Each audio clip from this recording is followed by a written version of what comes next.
industry's highs and lows may sound familiar to those who've read Anthony Bourdain's early writing on the restaurant industry's culture of excess.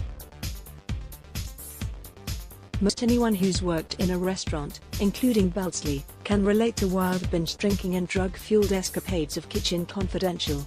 Such behavior has come to be regarded as an occupational hazard, Beardsley says. He and others in the industry want to change that by speaking openly about substance abuse, mental health and the relationship between the two, and by letting others know that it's okay to be sober in the business. Beardsley says crack, cocaine and alcohol masked the lingering effects of unresolved childhood trauma and provided a short-term salve for a diagnosis of bipolar disorder. To maintain the numbing effect, he kept using. Even as his career took off, he managed to stay sober for months at a time, once for a full year. His latest binge drinking streak lasted for nearly 5 years, until January.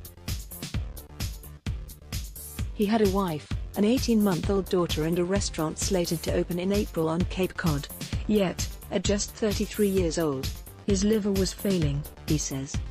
"I was dying," he said. "I needed to figure out, am I going to drink and kill myself? Am I going to keep doing this until I'm done? Or do I try to turn this around?"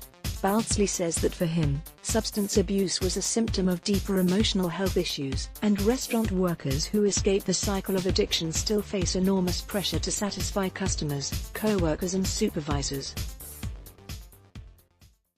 "The pressure only gets heavier as one becomes more successful," he said. Beardsley awoke June 8 to find his phone lighting up with messages and voicemails. Had he heard about Bourdain? Was he okay? Bourdain's death shocked him, he said, but it didn't really surprise him. "We live in a complicated world. I can't imagine what it's like to have every single person in the industry wait for your opinion on every matter. He's only human. That's a lot of pressure," he said. "Some will say he chose that path or whatever, but I'd like to think that some people just go with the flow, be it healthy for them or not, because they think it's what they're supposed to do. An industry looks at itself in the mirror." Bourdain's death came in the midst of what some consider a disruptive period for the restaurant industry. For one, it's dealing with shockwaves from #MeToo, the movement to stem sexual harassment, which has entangled culinary heavyweights including Mario Batali and John Besh. Before #MeToo, a quieter industry reckoning was underway to alleviate the stigma surrounding mental illness and its symptoms, including substance abuse. Renowned chefs including Sean Brock and Seamus Mullins, known as much for their hard-partying stamina as for their culinary prowess, have spoken publicly about their efforts to stay clean and sober. The website Chefs with Issues provides a venue for industry workers to share stories of their struggles.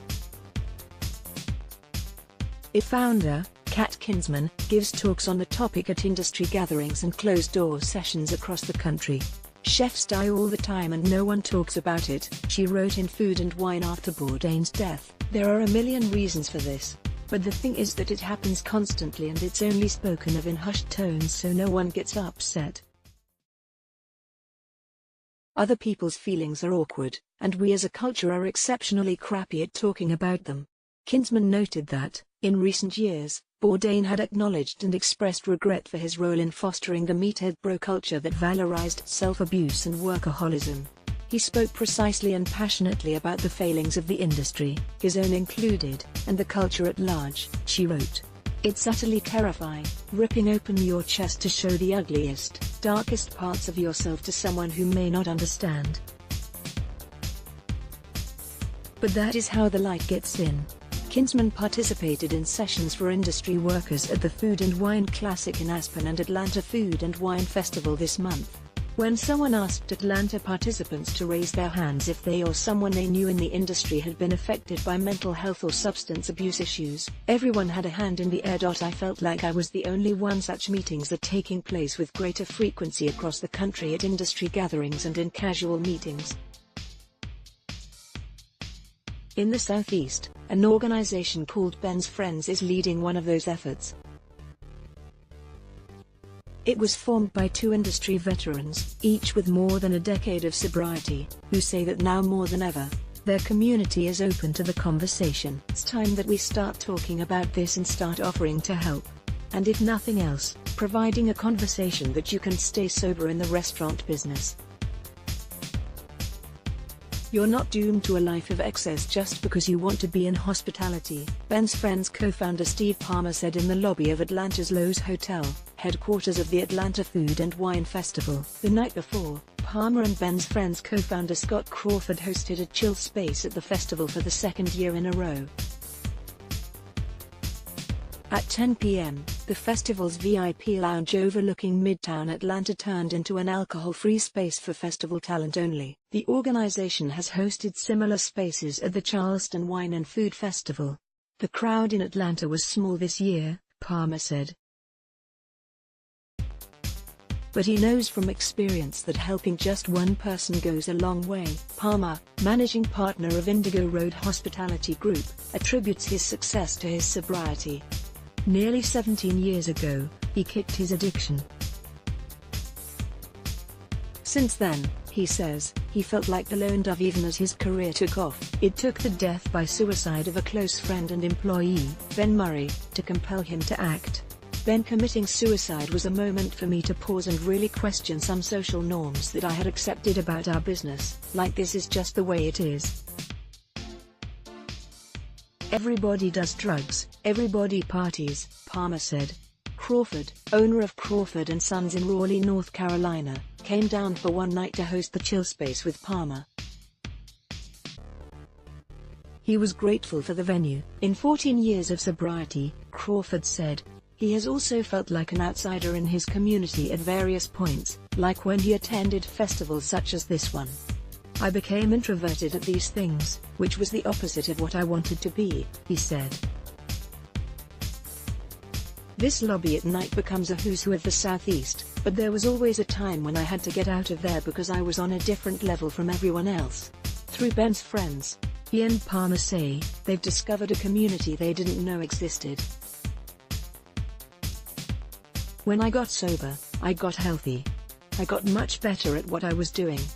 I started to excel. But I felt like I was the only one, Crawford said. I wasn't, but I just didn't know. There was no network of people who were making the choice to be sober. These days, he and Palmer said, they're seeing more faces, new and familiar, at Ben's Friends meetings in Raleigh and Charleston. Why?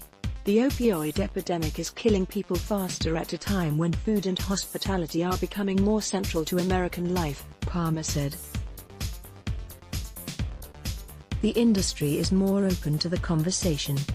The hospitality industry needs more people working in it, not less, and we need more emotionally sound, well people, he said. I also like to think there's been some evolution of our consciousness, that we care a little bit more about each other. And tragedy does propel you to have that conversation that, 5 years ago, you weren't willing to have. It's never too late. Kinsman invited Beardsley to speak at the closed-door session at the Atlanta Festival. It was his second year in a row attending to share his wayward journey. But this year was a little different, he said. He was sober, and it showed.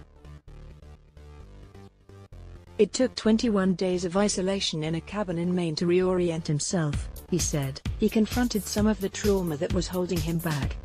He cried a lot. Now, he's 60 pounds lighter than he was when he spoke at the festival this time last year. His career is moving forward with the opening of his new restaurant, the Buffalo Jump, in East Falmouth, Massachusetts. Because he's the boss, no alcohol is served. It's by apart from personal motivation, seeing more of his industry counterparts attempt sobriety helped propel him towards sobriety. I had an image, and I wanted to change that, he said. His advice for others feeling the same way, it's never too late. Find the people you want to follow, and